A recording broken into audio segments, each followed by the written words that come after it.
Hello, everyone, and welcome to this week's episode.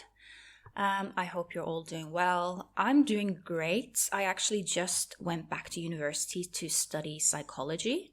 And I've only been there one day, but so far so good. I have to admit I'm a little bit nervous about how I'm going to be able to do everything that I am doing, because I am doing eating disorder recovery coaching. I currently have had to put a wait list on because I can't take on more clients as I'm doing a full-time master's degree. And then additionally, I have this podcast, I have 2 Instagram pages to run, and, also trying to keep up a social life. And I think one thing people don't always understand about coaching, they think, oh yeah, but coaching, that's only just like a few hours a week, right? But most of the work with coaching actually happens outside of sessions, not only for the client, but also for me as well, just like practical things such as, creating and sending invoices, planning for next sessions, just getting all the logistics sorted, or, sending emails, talking to clients outside of sessions on WhatsApp, because I offer also like outside of session support. It's quite a lot, but I'm loving what I'm doing. So I hope that I will be able to, keep up everything I'm doing, because especially when it comes to like this podcast, I really have been enjoying doing it so far, and I've gotten a lot of positive feedback. So I hope I will be able to continue it as I am doing my degree. And I haven't really spoken about this before on social media or to really anyone except for like a few close friends and family. And I'm not sure if I want to go in great detail, but I do also unfortunately struggle with chronic illness, and it is kind of making it things a little bit harder. My need for sleep is quite a lot higher than most people, and on very bad days it can be quite difficult to get that much done.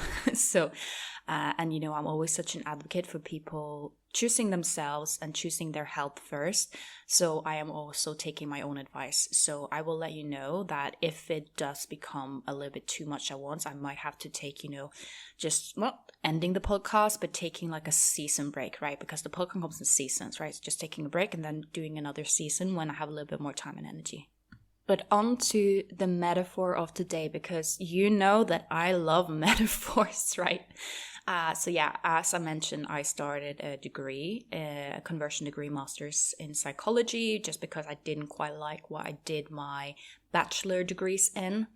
And it makes me think of this expression, right? And the expression goes, don't hold on to a mistake just because you spent a lot of time making it. I think there is this human bias that if we spent a lot of time and energy invested into something, that kind of makes it place higher importance in our lives.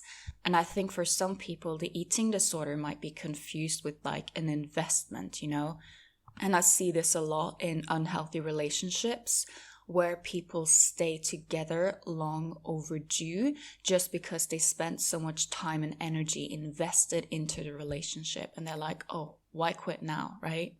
And this also leads me into today's topic. Today, I'm going to talk about something that I very rarely see spoken about. And when I was talking to my clients about this, they were actually like, whoa, wait, I don't think I've heard about this before. That's a thing. And there is this funny phenomena in my coaching, and that is that I don't know if it is some kind of spiritual thing, but it seems that very often a lot of my clients will go through the same, problem or challenge at the same time, right? It's just like almost epidemic, where all of a sudden a lot of my clients are experiencing this phase or like this thing or this phenomena at the same time. The topic at hand is the honeymoon phase of an eating disorder, and how a lot of people with eating disorders use this phase and like romanticize back to this phase and see it as a sign to stay in the eating disorder long overdue. So let me explain to you, what is the honeymoon phase of an eating disorder? And I just want to add like a little bit of a disclaimer. It's not like every single person with an eating disorder experienced this. It's just a pattern I've seen in a lot of people. So if you are someone who finds this familiar, then keep listening. And then maybe you're someone who's like, oh, I haven't had that. then, I mean, that doesn't mean that you don't have an eating disorder. Because I'm just saying this because I think a lot of people with eating disorder are constantly looking for signs that, oh, I didn't experience this or that. That means that I'm not really sick enough. And then, they use that as a reason to stay overdue with an eating disorder, which is a whole other phenomenon that I'll also talk about, and also do talk about quite a lot already. But when we think about the eating disorder honeymoon, I want us to think in parallels to an abusive relationship. Or not necessarily even an abusive relationship, just an unhealthy, dead relationship that is just expired. Very often when you ask people why they're staying, they might say something, like the first thing I said that, oh, we spend so much time and energy investing into this, what I said, but this like bias that if you spend a lot of time and energy into something, you place it on a higher value, In the same way that, did you know that if you, this is actually cognitive bias, that if you have yourself put together a piece of furniture, for instance, like an IKEA furniture, you tend to place higher value on it than if you didn't, because all the work you put in. Yes, that is an actual cognitive bias in psychology. It is called the IKEA effect, and it is a cognitive bias in which consumers place a disproportionately high value on products they have partially created. That was from Wikipedia, but then again, another reason why people stay in bad relationships for a prolonged period of time is that in the beginning of the relationship, things were great. Their partner was acting amazingly, they had so much fun, there was butterflies in the stomach, and everything was just smooth sailing euphoria. They were in the honeymoon phase of a relationship. And even really bad and unhealthy relationships tend to have a honeymoon phase. The bad bits usually sneak in a little bit later. Not always, sometimes it's just bad from the beginning, right? But very often there is some form of a honeymoon phase in a relationship. And now you might wonder, how does this tie into eating disorders? And here is how it does. For a lot of people with eating disorders, they explain that in the beginning of their eating disorder, it was actually not that bad. It was euphoria. It was compliments. It was like, wow, I'm doing this new thing and I know how to do it. It's a sense of accomplishment. Things were feeling good because the bad things hadn't fully kicked in yet. Of course, the bad things were there, but you were just a little bit too blinded by your own little high and being in your own little bubble to fully see it. You often hear similar things described by drug addicts, where they explain that in the early phases, it was all fun and games, they got the little boost, the bad things hadn't fully kicked in yet, but then it later did. Does every person with an eating disorder experience this honeymoon phase? No. And I think also among those who do, people experience it to a very different degree. But again, it is a pattern I have seen in clients and seen in a lot of people with eating disorders. And because they had that initial high, that initial good feeling that, quickly turned quite bad, then they use that as a reason to stay overdue. But the truth is, it's never really going to hit the same as it did in the beginning because the honeymoon phase is over. You might have days where you get that little quick high of the eating disorder, but overall, honeymoon phase is gone. In the same way that in a very bad, unhealthy relationship, you might have a good day or a good afternoon where something gives you that little kick where you get a good feeling, right? But still, honeymoon phase is over. And I think for a lot of people with eating disorders, they try and recreate this honeymoon phase and recreate this initial high, but it's not really succeeding because it's never going to feel like it did in the beginning. You are essentially trying to recreate an experience that can only happen once. And then moving on in your eating disorder, you might have these brief moments of, little highs, little kicks, maybe you lost some weight, maybe you went a day without eating and you get little kicks. But it's still never going to feel the same, right? And then essentially what creeps in the end is more just, it starts feeling like shit, just to say it very bluntly. That's what happens in the end. It starts feeling like shit. But this shit has become very comfortable and familiar. And you know what I always say? We seek out comfort and familiarity, even if that means familiar suffering. And this is in the same way where a lot of people in unhealthy or even abusive relationships find it very difficult to let go. It's like, who am I without this, right? And an abusive partner will often try to convince you that you are nothing without me. And the eating disorder work in a very similar way.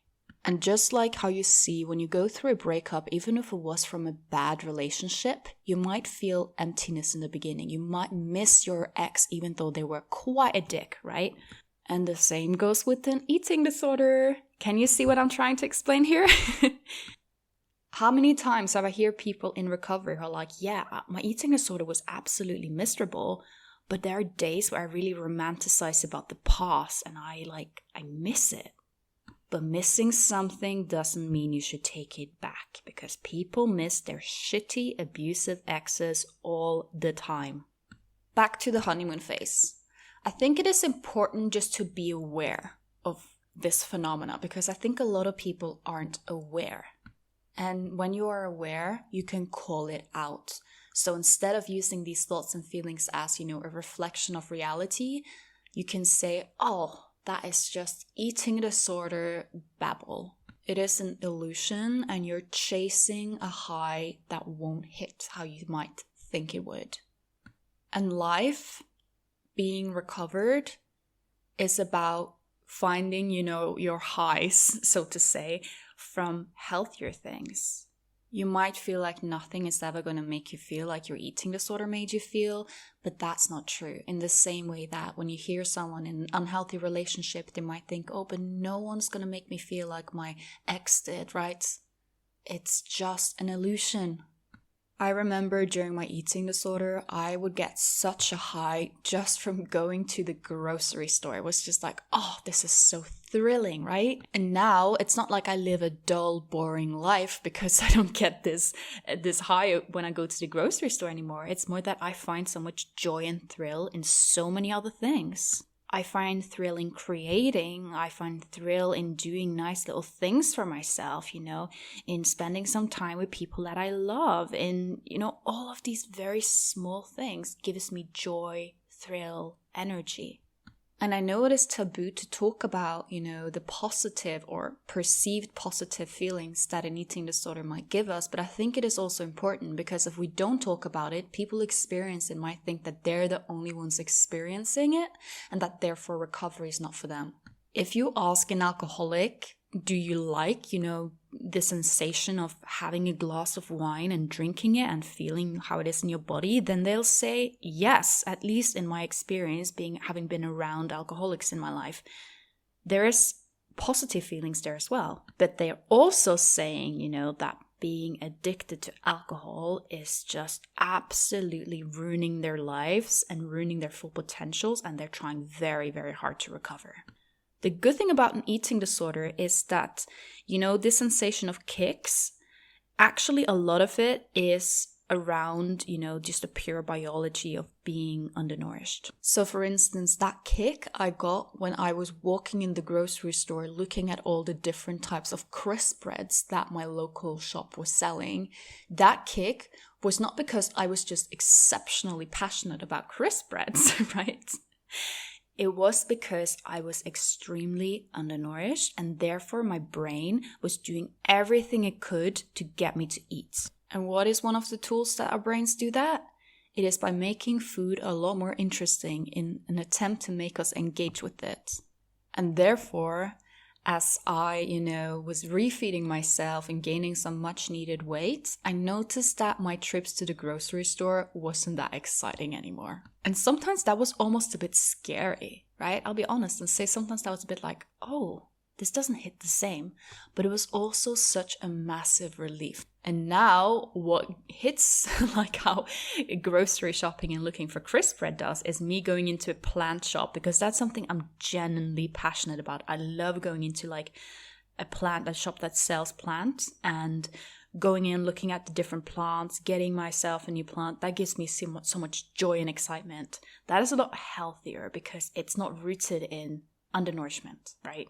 So if you are someone who thinks that you're just exceptionally interested in food and that interest just happened to coincide with restriction, it could be worth maybe rethinking and maybe being a little bit aware that this could actually just be a side effect of restriction. Do you want to spend the rest of your life having, perceived interests and passions that actually are not what you are interested in, right? So for instance, with food, of course, there are a lot of people who are very interested in food and cooking and they just always been. That's fine. But if your interest is rooted in literally your brain being tortured and undernourished, is that how you want to spend your life? Is that really authentic to you? Imagine teaching cooking to your kids because it's your big passion, but actually that passion was because their parent was so starved, right? That's quite, what can I say? It's quite morbid. It's quite creepy. It's quite sad.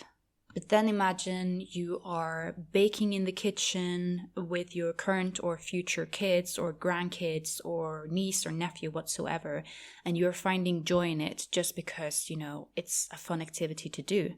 That is a nice, positive, connection.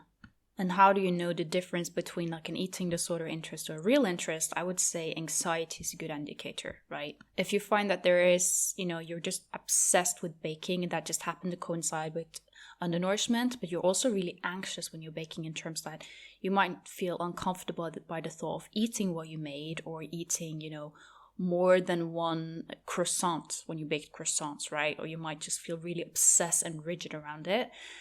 That's quite an indicator that I might not be that healthy of an interest. And really, the only way to find out is by recovering, right? Going all in, giving full recovery go, and finding out who you are. And also creating your new self. And please don't confuse that slight initial, emptiness and oh my God, what am I without my eating disorder as a sign that you should go backwards. Imagine you had a friend that was coming out of an unhealthy relationship and your friend was like, I don't know, I just feel so, who am I without this relationship that I spend so much time in? I mean, it was awful, but who am I? Can someone ever make me feel like my partner did again? But it was so good in the beginning. I don't know, what do I do now? Would you then tell your friend, oh no, I think this sounds like you should just go back to your ex? No, you would not tell them that. And the same goes for eating disorder recovery, okay? Just because there was a honeymoon phase does not mean that you should go back, because the honeymoon phase is over. It's never gonna hit the same. It's time to let go of the chapter and instead embrace what it taught you, but it's time to let go. It served its purpose. It's over now. It's done, okay? Don't hold on to a mistake because you spent a lot of time making it. And now to today's listener question. So this was actually from an Instagram follower over at Let's Recover. And the question is how to deal with irrational eating disorder thoughts, for instance, breathing in calories, these completely irrational eating disorder thoughts. And these thoughts are actually more common than you might realize. I also had thoughts when I was sick that was just so beyond, beyond reality, just pure delusions. And I can laugh about it now, but it was very, very real in the moment. I have people say they're scared of breathing in calories. They're scared of their food being, poisoned at a restaurant given the wrong soda. I'm scared of body lotion soaking in, or all of these absolutely insane things. And my approach to them are probably a little bit different, I think, than some therapists or coaches approach them. My approach is to see these thoughts as a side effect of being severely undernourished, rather than going too deeply into them. What I see again and again and again, and what I also personally experienced, was that with proper recovery and refeeding, these thoughts went away by themselves. Doesn't happen overnight, and the thoughts might come back as a little ghost sometimes to haunt you, but overall they fade when you are no longer renourished. And I think this is important because I think a lot of people, especially if they have, for instance, a therapist that is not properly informed in eating disorders, they might waste a lot of very valuable and, expensive therapy time overanalyzing these things, feeling like they need to solve that before they can recover. Like I need to solve my fear of breathing in calories before I can recover. I don't think that's the case. I think you need to focus on refeeding. And it's a difficult one because with a lot of other, delusional thoughts, the treatment is more towards analyzing these thoughts and realizing that they're not in root with reality, and then, really going into it that way. But with eating disorders, because the thought is so often, I would say pretty much always, a side effect of undernourishment itself and the extreme rigidity it causes, I actually think that spending too much time and energy really, really working on that specific thought is a bit of a waste. You need to instead spend that time and energy refeeding, resting, recovering. I had full-blown eating disorder-induced obsessive compulsive disorder during my eating disorder, right? And we're not just talking around food. It just went in all sorts of area in my life. I had it around specific numbers. I could only do things in even numbers, 2, 4, 6, 8. I can't really explain what happened, but I just know that it did go away with recovery. A good way to deal with these thoughts is to kind of see it as almost like how you would with an annoying mosquito buzzing in the background. It's just there, right? Just think of it as background noise, as buzzing, and it's just there, and it's a clear indicator that you need to take recovery seriously.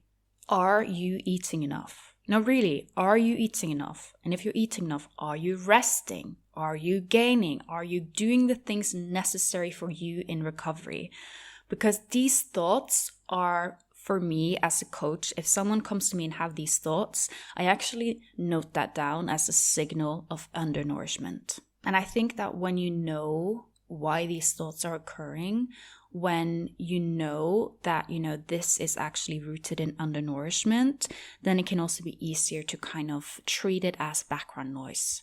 And it also takes off the pressure, feeling like you need to solve that to recover, because you don't. Recovery solves it. I still have not heard of a person who has fully recovered from an eating disorder and still had obsessive thoughts about, am I breathing in calories, or am I going to get, poisoned by calories added to my food whatsoever, all of these things. Have not heard it. Can you still have obsessive compulsive disorder and intrusive thoughts after recovery? Of course, but those would be unrelated to the eating disorder, right? So focus on recovery and refeeding. Note this down as a symptom of undernourishment. Don't pay too much attention to it. Don't feel like you need to solve it. Treat it like a buzzing, annoying background noise that you really want to get rid of, but you know that the way to get rid of it is by going all in recovery. So in short, that little annoying mosquito background noise that is buzzing around, you get that mosquito, you snap it, and you do that by recovering. I hope this was helpful, and I hope you enjoyed this week's episode, and I will see you guys again next week.